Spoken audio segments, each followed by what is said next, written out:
राधे राधे दोस्तों। बजे हैं सुबह के 3। सबसे पहले जब भी मैं बिस्तर छोड़ती हूँ, सबसे पहले माँ शारदे को प्रणाम करती हूँ और कहती हूँ कि दिन मेरा अच्छा जाए, आप ऐसी कृपा करना। और मैं रात्रि में बर्तन नहीं धुल पाई थी, तो मुझे बर्तन धोना था। और ये जो पूरा ब्लॉग आप देख रहे हैं शनिवार का ब्लॉग है, क्योंकि मैं शनिवार का जो ब्लॉग था ना, एक ही ब्लॉग कल अपलोड की थी, वो मेरा स्टडी का था। और बाकी का मैं रिकॉर्ड तो की थी, लेकिन मैं एडिटिंग में उसको नहीं डाल पाई थी, तो मुझे वो ब्लॉग आज देना था आपको। आज का जो मेरा ब्लॉग है वो 36 ब्लॉग है, यानी कि 36 नंबर का ब्लॉग है। 36वां पार्ट है, आप यूँ समझ लीजिए। मेरे सभी ब्लॉग आपके लिए बेहतर हैं। बहुत सी महिलाओं के बहुत सारे मैसेज भी आते हैं कि मैम आप टाइम कैसे मैनेज करती हैं स्टडी के लिए, और घर का पूरा काम भी रहता है, तो कैसे मैनेज करती हैं।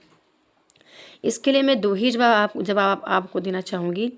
एक तो है रिस्पॉन्सिबिलिटी, कि आपको लगता है कि नहीं, जो मेरा कर्तव्य है करना मुझे ही है, तो उसको या तो मैं फास्ट कर लूँ, या मैं सो जाऊँ, या मैं काम को डिले करूँ, काम को पोस्टपोन करूँ। ये आप पर डिपेंड करता है। दूसरा है आपकी परिस्थितियाँ। आपको लगता है कि परिस्थिति हमको अपनी जल्दी ही बदल लेनी चाहिए, तो आपको समय से जागना पड़ेगा, समय से हर काम करना पड़ेगा, हर काम का एक टारगेट सेट करना पड़ेगा कि इतने दिन में मुझे ये काम कंप्लीट करना है, सो करना है। भले थोड़ा बहुत इधर उधर हो जाए, बट आप उस अपने उद्देश्य के निकट ही रहें, ज़्यादा उससे भटके नहीं या उससे दूर न जाएं। तो अभी से ज़्यादा, क्योंकि सुबह का टाइम होता है, तो मैं जागती हूँ तो लगभग सभी की नींद टूट जाती है। जैसे बर्तन है, बर्तन धुलने में थोड़ी सी आवाज़ भी हो जाती है इधर उधर, तो सब लगभग जग जाते हैं। आपको पता है, बर्तन वगैरह धुलने के बाद मैंने किचन साफ किया, फिर मुझे स्नान ध्यान करके करना था पूजा अर्चना वंदना प्रार्थना। ये बहुत अच्छा मोमेंट है मेरे जीवन का, और मैं हमेशा भगवान से कहती हूँ कि ऐसी कृपा करना कि मैं हमेशा आप इस दिन को जीती रहूँ। अब आपको पता है, सैटरडे का दिन था, शनिवार का, तो सबसे पहले मुझे एक दिन पहले ही मैंने सारा किचन विचन साफ़ सफाई की। बड़ी गंदी आदत हो रखी है दोस्तों, जब तक घर की साफ़ सफाई ना हो तो पढ़ने का मन ही नहीं करता। किचन मुझे साफ़ सुथरा दिखना चाहिए और पूरा एकदम क्लीन, सब कुछ व्यवस्थित रहे, तब तो मेरा पढ़ने में व्यवस्थित मन लगेगा, नहीं तो मेरा ध्यान बार बार उसी तरफ जाएगा। एक भी कचरा कूड़ा करकट कुछ दिख गया थोड़ा सा भी, तो मैं तो पहले उसी काम में लग जाऊंगी। अब ये सुबह का 9 बज रहा है और मैं खाना भी बना रही हूँ। सैटरडे के दिन मुझे क्लास भी करना होता है, और मेरी क्लास चलती है मैराथन क्लासेस 10 बजे से। तो बच्चे आज मेरे ख्याल से पोहा वगैरह कुछ बना दी थी, तो स्कूल खाए हैं, और मैंने कहा मैं सब्जी रोटी बना लेती हूँ, और फिर मैंने बनाई सब्जी रोटी। और ये टाइम इतना ज़्यादा इस समय व्यस्त होता रहता है कि हर काम मुझे फास्ट में ही करना पड़ रहा है, क्योंकि 10 बजे से मेरी क्लास थी, और तो वो मुझे क्लास 10 से लेकर के 4 बजे तक की मेरी क्लास शेड्यूल रहती है। अब ऐसा होता है, क्लास को मैं छोड़ भी नहीं सकती, तो मैं क्लास को बीच में छोड़ूं तो भी दिक्कत होती है, तो मुझे कहीं ना कहीं 12:30 बजे वंशिका स्कूल से आती है 12 बजे, तो वो क्लास मुझे छोड़नी ही पड़ती है। पर इस दौरान जब मैं काम वाम कर रही हूँ, तो ऐसा नहीं कि मैं केवल काम कर रही हूँ, मैं मंथन मनन विचार चिंतन खुद से कर भी रही हूँ कि आज का पूरा दिन मैं क्या सीख पाऊँगी अपने जीवन में, आज पूरा दिन मैं क्या कर पाऊँगी, क्या मैं इतना ही करूँगी। ये तो मैं जीवन पर्यंत से करती आ रही हूँ, जब तक कभी मतलब कितने साल गुजर गए। ये तो जीवन में हमेशा काम था कि वो झाड़ू पोछा बर्तन करो, फिर खाना बनाओ, फिर बर्तन की धुलाई करो, सबको खाना खिलाओ। मतलब क्या स्त्री इसी के लिए बनी है, या मैं सोचती हूँ क्या मैं सिर्फ इतने काम के लिए बनी हूँ। तो जब मैं ये प्रश्न खुद से करती हूँ, तो मुझे खुद भी एक मोटिवेशन आता है मेरे मन में कि नहीं, मैं ये काम फास्ट कर सकती हूँ। इस काम के लिए मैं अधिकतर 2 घंटे 3 घंटे काम दे सकती हूँ दोपहर में। ऐसे ही मैं रात्रि में 2 घंटे का टाइम दे सकती हूँ। मान लो कि 6-7 घंटे मेरा काम चला गया, मतलब घर के कामों में अधिकतम चला गया 10 घंटा, और हमारे पास होता है 24 घंटा दिन भर का, तो इसके बाद तब भी तो हमारे पास 14 घंटा बचता है। तो उन 14 घंटों में मैं क्या एक्स्ट्रा कर सकती हूँ। लगभग 4 से 5-6 घंटे की मैं क्लास कर सकती हूँ यूट्यूब पर। वो चलो मेरी ही स्टडी है, ऐसा नहीं कि वो मैं केवल यूट्यूब वालों के लिए कर रही हूँ या कोर्स वालों के लिए कर रही हूँ।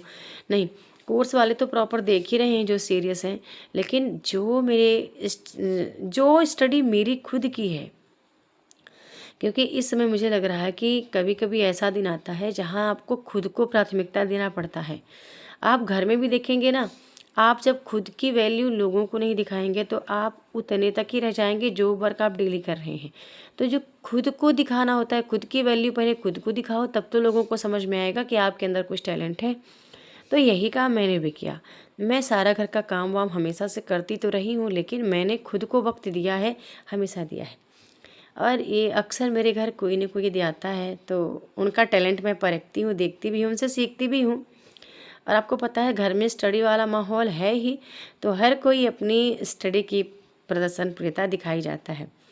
रात्रि का टाइम है, मेरे घर पे एक आदत है मेरी, यदि मैं भगवान की पूजा मैं कर रही हूँ, बच्चे कर रहे हैं तो ठीक है, जब मैं कर रही हूँ तो मैं प्रयास करती हूँ कि कपड़े मैं चेंज करके करूँ। और आपको पता है घर में बड़े सारे रूल हैं मेरे, जैसे कि आप यदि फिर से वॉशरूम वगैरह जा रहे हो तो हाथ पैर धो लो, फिर कपड़े वगैरह भी चेंज कर लो। तो ये जो कुछ रूल है ना, इनको फॉलो करने में ही तो आधा समय निकल जाता है। मेरा प्रयास रहता है दोस्तों मैं बेहतर करूं और मैं वो कार्य करूं जो ऐसा नहीं केवल मुझे पसंद हो, जो ईश्वर को भाए। घर में हर कोई जैसे सीख पाए। तो फिर से मैंने रात्रि में थोड़ी सी दिया जलाई थी, तुलसी माता को भी दिया जलती है। कार्तिक का वक्त है, लेकिन अभी इस बार मैं नहीं कर पाई थी। और बस भगवान की मैं पूजा अर्चना वंदना रात में कर लेती हूँ थोड़ा सा। और मैंने किया, फिर इसके बाद मुझे खाना बनाना था, मैंने खाना रेडी कर दिया। अब बच्चे खाना बना दी हूँ तो अपना खा पी लेंगे। और मेरा ध्यान एक ही होता है कि सारा काम करने के बावजूद मुझे पढ़ना है। और मैं जानती हूँ कि वो पूरा टारगेट मैं कंप्लीट नहीं कर पाती। जैसे मतलब मैंने 6 घंटे का टारगेट सेट किया है, तो मेरा टारगेट वो 4 घंटे ही जाएगा, 4 से 4.5 घंटे, लेकिन मैं करूँगी ज़रूर उसको। और मैं अपने से प्रश्न भी पूछूंगी कि क्या आज मैंने उसको कंप्लीट किया, यदि नहीं किया तो मैं फिर अपना समय दे कहाँ रही थी। ये तो आप खुद देख रहे हैं कि ये काम जो है डेली के, ये तो सबके जीवन में है, इसके अलावा हम कहाँ टाइम दिए। ठीक है, तो ये सारा मेरा जो पूजा अर्चना वंदना प्रार्थना के बाद मेरा खाना बन गया था रात्रि का। सब बच्चे अभी खाना मैं गरम गरम बनाती हूँ तो वो अक्सर गरम गरम सब खा लेते हैं। 9 बजे के लगभग सब मेरे यहाँ खाना खा लेते हैं, 9 साढ़े 9 बजे खाना सब खा लेते हैं। और मैं तो बच्चों को बोलती भी हूँ कि 9:30 के पहले 10 बजे के पहले पहले आप सो जाओ और आप सुबह जाग के अच्छे से भी पढ़ाई कर लो। तो अब प्रयास मैं भी करती हूँ इस टाइम पे कि मतलब 10:30 से 11, कभी कभी 11 बज जाता है, किसी किसी दिन तो 11:30 बज जाता है। आज जो था ना वो 11:30 बज गया था, क्योंकि मैं रात्रि में खुद भी मेरा फर्स्ट पेपर का DI का क्लास देख रही थी। वो पूरी क्लास मैंने की थी जिसमें मैंने बाइनरी सिस्टम या ICT को पढ़ा था मैंने। तो ये खुद भी 11 बज गया था मेरा, जिस टाइम मैं रिकॉर्ड नहीं कर पाई, क्योंकि उस टाइम पे ऐसा टाइम होता है, लाइट ऑफ होती है। ठीक है, बच्चे सो रहे होते हैं तो कमरे की लाइट ऑफ होती है, तो मैं इसको रिकॉर्ड नहीं कर पाई थी। तो मैं करूँगी ब्लॉग को एंड। और आज आपको कमेंट सेक्शन में ज़रूर लिखना है कि आज का आपका टारगेट क्या है, आज आप क्या कंप्लीट करने वाले हैं। क्या इतना ही होता है हर दिन कि आप कहें यार छोटा दिन होता है, छोटा दिन होता है, तो मेरी स्टडी कंप्लीट नहीं हो पाती है। जबकि ये टाइम ऐसा है, बहुत ही खुशनुमा मौसम हो चुका है, ना तो गर्मी है ना अधिक सर्दी है, तो आप स्टडी कर सकते हो, अच्छे से कर सकते हो। 6 घंटे का टारगेट आप खुद भी कंप्लीट करके उसको खुद भी सेट करके या शेड्यूल करके आप उसको कंप्लीट कर सकते हो। एक टाइम टेबल बनाओ, टाइम टेबल पर डेट लिखो, समय लिखो और अपने विषय का नाम लिखो। जो भी पेपर है आपको करना है, फर्स्ट पेपर सेकंड पेपर, जो भी आपका विषय हो, चाहे TGT PGT वगैरह, तो सेट करो और कंप्लीट करो। मिलते हैं नेक्स्ट वीडियो में, तब तक के लिए बहुत बहुत धन्यवाद। ब्लॉग को लाइक करना बिल्कुल ना भूलें।